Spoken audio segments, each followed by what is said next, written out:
Hey everyone, back again with another video to help you out. This time taking the 4x4 control module or transfer case control module out of this 2008 Ford Expedition.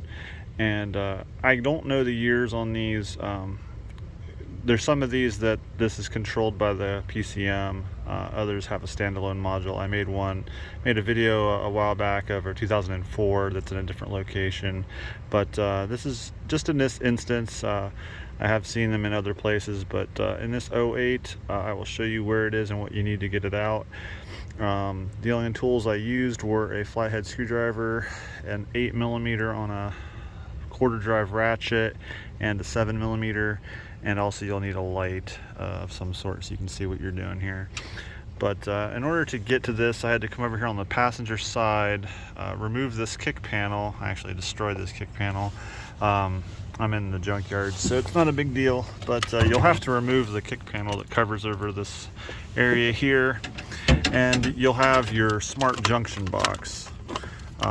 This controls all your major components inside and has all your fuses inside here. There'll be two 7mm bolts that'll hold this in, one here, and then there'll be one on the bottom too. So you'll have to take those two out, and then you'll have to do all your unplugging on this thing.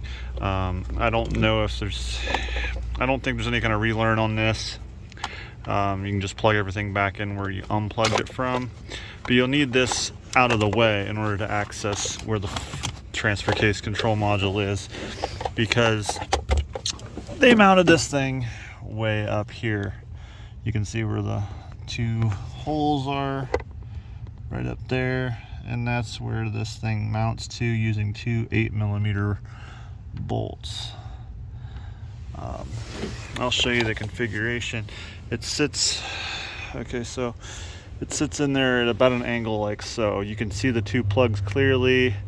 You'll have to unplug it first and then move the wiring clip out of the way in order to access the two bolts.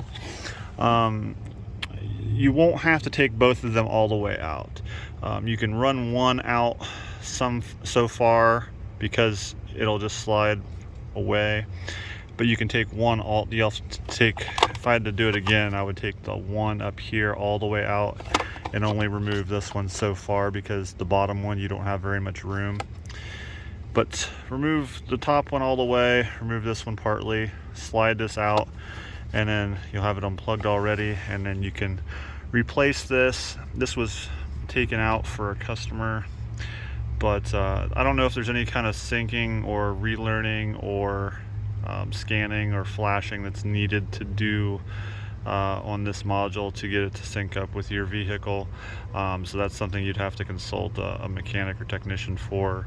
But this is just to simply find it, take it out, and replace yours if you need to. These can get kind of pricey, and dealerships will be glad to take your money if you don't have one of your own. So I don't know compatibility wise on numbers or anything like that, so you may double check your numbers to see if they match up to the part number that you have, just to ensure that it'll be compatible. But this is just to show you where it is and how to get it out. So if this helped you, drop a like down below, subscribe for more videos. Thanks for watching.